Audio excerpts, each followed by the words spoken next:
on Fridays, we look in on what you might want to stream this weekend. Those things that are streamable used to be in the theaters, but now you stream them. He writes his column for the Marina Times, the Coastal Commuter. He knows the superhero movies, the comic book movies, the movies that are from Asia that you've got to see with subtitles, the French films. He is one of the most, it's a savant thing, one of the most remarkable minds when it comes to entertainment. He is Michael Snyder, and he comes in on a wave of a rainbow. Oh, hey, yeah. Can you hear me? That's what I got to ask. Can you hear me? Yes, we hear you, sir. Go ahead. Oh, good. You know, these newfangled electronic devices, by the way, when it comes to K-pop, I'm thoroughly on board as long as I get subtitles. Then I'm good. It's the beat. And now you have all these K-pop collaborations like the one that we just played with Lady Gaga and Blackpink. I mean, come on. It's happening. I know. Get on board, Michael. I know. Michael Snyder used to be, and then I want to start.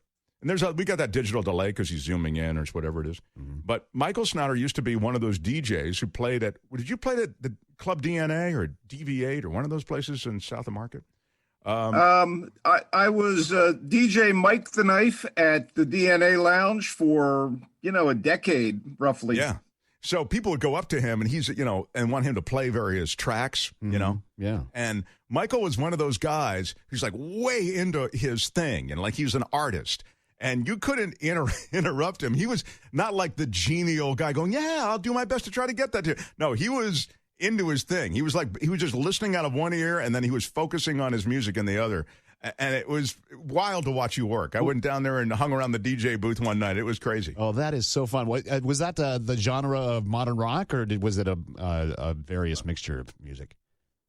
Well, first off, I just want to say, guys, my moniker is DJ Mike the Knife, not DJ Suck Up. I had work to do. I couldn't be bothered with requests and what have you. I see. You couldn't be bothered. What do you say? Yeah. To clarify, Brett, I basically did it all: modern rock, funk, hip hop, oldies, whatever I used, it had to have a good dance rhythm, and it had to actually bleed in from the previous song. So one of the things I was proudest of as a DJ was my ability to go and do genre sets that had a fluid movement into each. So you'd find a song like the Run DMC Aerosmith kind of mashup of Walk This Way, and that would be my bridge to an AC/DC song after I had played some hip hop. That is awesome.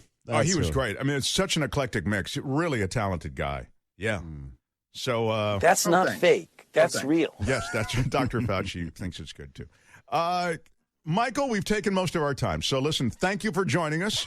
Next week, no, go ahead. Good night, everybody. You'll have to cram it in, but let's get going. So let me rock and roll.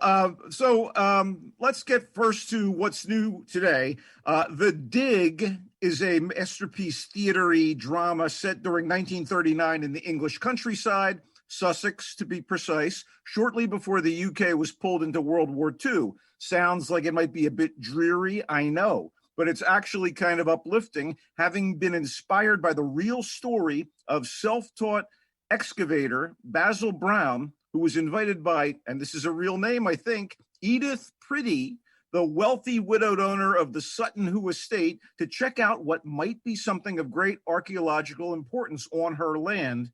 What Brown digs up is a priceless discovery, but how it transpires and how Mrs. Pretty and Brown try to protect the find for posterity makes for really gratifying viewing. It doesn't hurt that Brown is played by the esteemed Ralph Fiennes, or to some of you, Ralph Fiennes.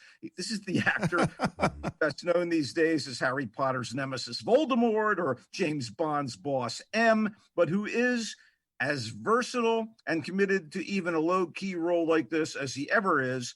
And it doesn't hurt that the quietly dignified Mrs. Pretty is played by Carey Mulligan, currently blowing smart audiences away as the hell-bent lead in the dark comedy Promising Young Woman. Totally different. English-American, dark comedy, period drama. There's also fine supporting work by Lily James, who PBS viewers know as Lady Rose from Downton Abbey, Johnny Flynn from the most recent movie based on Jane Austen's Emma, and the David Bowie biopic Stardust. Okay, bottom line, I dug The Dig. It's available on Netflix.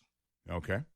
Nice. All right. So, Derek DelGaudio's In and of Itself is it's a rather astonishing experience. It's essentially a film of the long-running interactive theater experience created by this boyish storyteller, magician, and mentalist DelGaudio, who has constructed a piece that deals with identity, his own identity, his audiences, whether seeing it live or via this movie.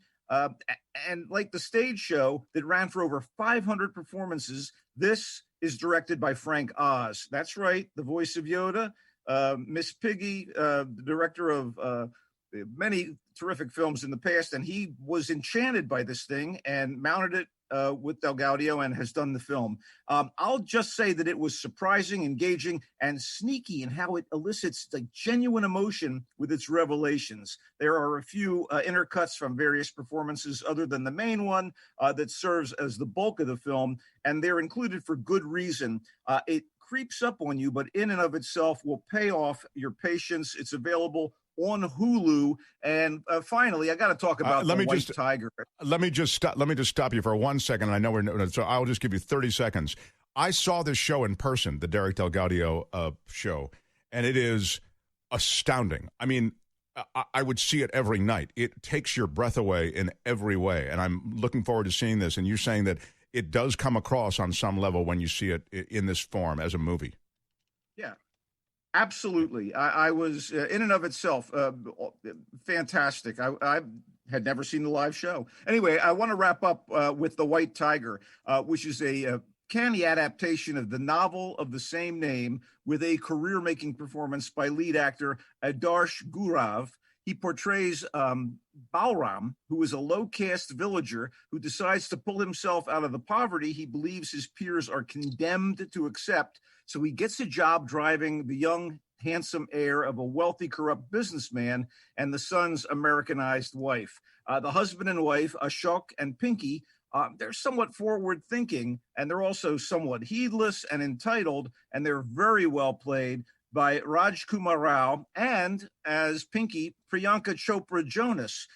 So the thing is mostly in English, by the way. When they speak in Hindi, you do get subtitles, but it's primarily an English language film. It's only a matter of time here before the loyal Balram, who's accepting of his servitude in exchange for a better life, starts to bristle at this kind of horrible inequity of his situation and that of many held in contempt by the fat cats. It's not that the White Tiger makes Slumdog Millionaire seem like Ernest Goes to Mumbai. I mean, I remain a fan of Slumdog. But this is way darker and deeply troubling, downright Dickensian, if you will. And I think it's going to stick with me for quite a while. The White Tiger, available on Netflix. Wow. So to review, The Dig with Ray Fiennes, you really liked it. In fact, you said that you dig The Dig. And then don't forget Carey Mulligan, the wonderful Carey Mulligan. Yeah, I was just summarizing, Michael, but yeah, I don't have to go into the whole thing. Okay. Lady Rose from Downton Abbey. I heard the whole thing. Okay, I don't tune out. And it's on Netflix. Okay. Derek DelGaudio's In and of Itself, which is a magnificent stage show, and this is a representation of the stage production, again, directed by Frank Oz. And where can people see that? Hulu. And then The White Tiger, which you really liked. It's a dark... Yeah, I liked it. I liked it a little better than The Dig, buddy. Oh, really? Okay, so I may have to reorganize my weekend and go with The White Tiger first, Dig second, then DelGaudio. Tell me, The White Tiger is available where? Netflix bonanza, man. Hey, listen, let me just say, having rumbled through the first half of Lupin on Netflix and watching the 4th season of Call My Agent, my French is so good now that I seriously could order dinner for Emmanuel Macron and his wife at Brasserie Balzar and apologize for the U.S. leaving the Paris Climate Accords in his native language. I mean, Netflix, it's better than one of those, yeah, better than apps. Yeah, Babbel or one of them. Right. One of those. Yeah. Well, Michael also. I just have to let people know this. Michael speaks French already. Oh, okay. So for you, that Lupin, which I also watched, I really like. I can't believe there are only 4 episodes of Lupin. Are there more coming? Yeah, that's the first half of the season. Did you say there are 5 or 4? 5, and that's the first half of the season. Oh, I think I saw all of them. Listen, I got to say, if you haven't seen Call My Agent, it's absolutely fantastic. Really? I've heard this from a lot of people. Yeah, I really got to get on that. And that's the French series, right? It's a French movie. It's a smart inside showbiz comedy about the goings-on at a high-end Parisian talent agency with real French movie stars and TV stars like Isabelle Huppert, Jean Reno, Monica Bellucci, Jean Dujardin, Juliette Binoche as fictionalized versions of themselves. And in the final series, which is the 4th and last one, they even bring in Sigourney Weaver for an episode. Wow. So is that a movie or a series? You're saying movie. I thought it was a series. It's a TV. No. It's a TV series. 10% in French. Call My Agent. Funny, clever, emotionally involving. Great character arcs involving the agency staff and their lives. I mean, if you like Curb Your Enthusiasm, Entourage, and Extras, this is like a French amalgam of all that. And all 4 seasons. Call My Agent and call Michael Snyder. You can find him in the Coastal Commuter from Marina Times. Michael, we love you. We'll talk to you next Friday. Oh, that's great. Bye, guys. See you, Michael.